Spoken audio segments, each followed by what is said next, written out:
Welcome to Nandidhwajam YouTube channel. నేను ఇంతకుముందు ఒక సిరీస్ చేశాను, బీజేపీకి ఎందుకు కొట్టేయాలని. ఆ సిరీస్లో భాగంగా ఇంకొక వీడియోని అప్లోడ్ చేస్తున్నాను ఈరోజు, అందరూ చూడండి. బీజేపీకి మనం ఎందుకు ఓటేయాలి అనే కాన్సెప్ట్ మీద మనం డిస్కస్ చేసాం. ఇప్పుడు ఇంకొక ఇది చెప్తాను చూడండి. మన బెంగాల్ ఉండింది, ఈస్ట్ బెంగాల్ వెస్ట్ బెంగాల్ అని విడగొట్టింది ఎవరు? దానికి సపోర్ట్ చేసింది ఎవరు? కాంగ్రెస్. రాష్ట్రాలను విడగొట్టింది ఎవరు? కాంగ్రెస్. అన్నీ విడగొట్టే పనిలే. జమ్మూ కాశ్మీర్కి స్వయం ప్రతిపత్తి ఇచ్చి ఇన్ని రోజులు నెత్తిన పెట్టుకుని ఊరేగింది ఎవరు? కాంగ్రెస్. జమ్మూ కాశ్మీర్ని ఇండియాలో కలిపింది ఎవరు? భారతీయ జనతా పార్టీ, కాంగ్రెస్ కాదు.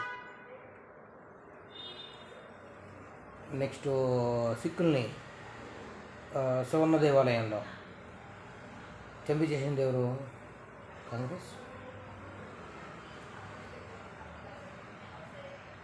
ఇప్పుడు రైతుల్ని ఢిల్లీ పోయి ధర్నా చేయమని చెప్తా ఉండేది ఎవరు? కాంగ్రెస్.